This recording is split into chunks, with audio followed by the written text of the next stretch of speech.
Joined now by Marist women's basketball coach Brian Giorgis. Coach, you have returned 4 starters to the lineup, 2 of your top 3 scorers. How important is it to have that core of good players back?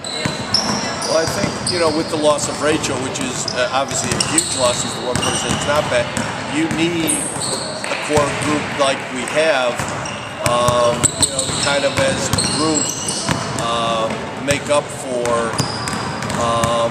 some of the things that Rachel brought to the table last year. Obviously, you're scoring and rebounding, and we feel that we have the experience and the people who have been there before, to help, pick up that torch and carry it that, Rachel did for the last 2 years. Yep, 4 newcomers this year. Talk about them as a class and what they bring to the table.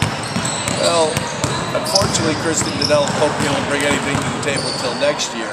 I think she'll be valuable in practice because she's obviously an extremely good player, very, very fundamentally sound. Joe Montano did a great job with at Red Bank Catholic with her, as he did with Elisa Kresge, and UMass did a great job with her as well.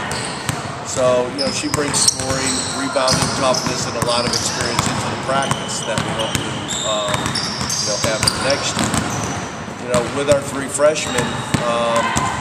Let's say we start with Casey Doolin. Casey brings a lot of speed and athleticism to our program. Somebody who has a lot of ability, especially breakdown ability to get to the basket. She's very aggressive. She's got a great understanding of the game. And so she brings some speed and athleticism that, we didn't have before. Leanne Akinen brings to us tremendous shooting. Reminding me a lot of Courtney Colazar, a defensive person who can hit it from very deep.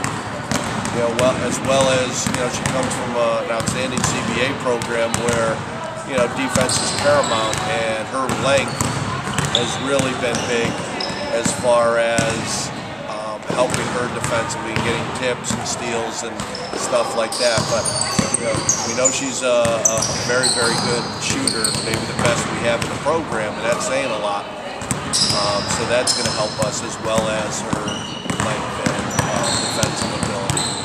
And then you go to Emma O'Connor, and Emma O'Connor, might be one of the most athletic big kids.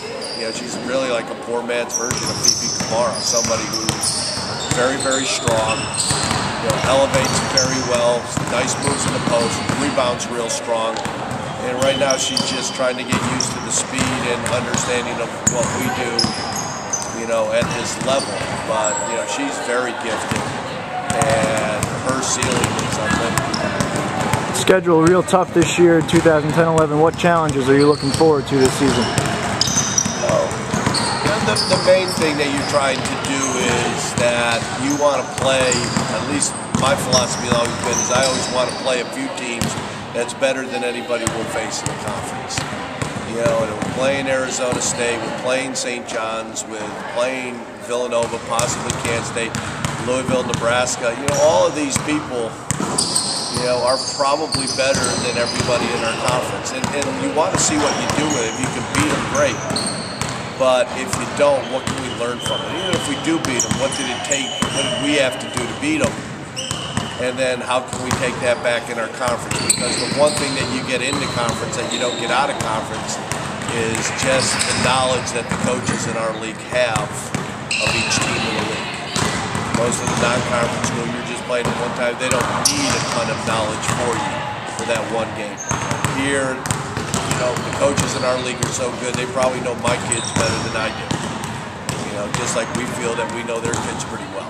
So, we just want to sit there, and we don't want to face a challenge during the year that we haven't seen in a non-conference. Great. Coach Giorgis and the women's basketball team underway. Thanks for joining us, Coach.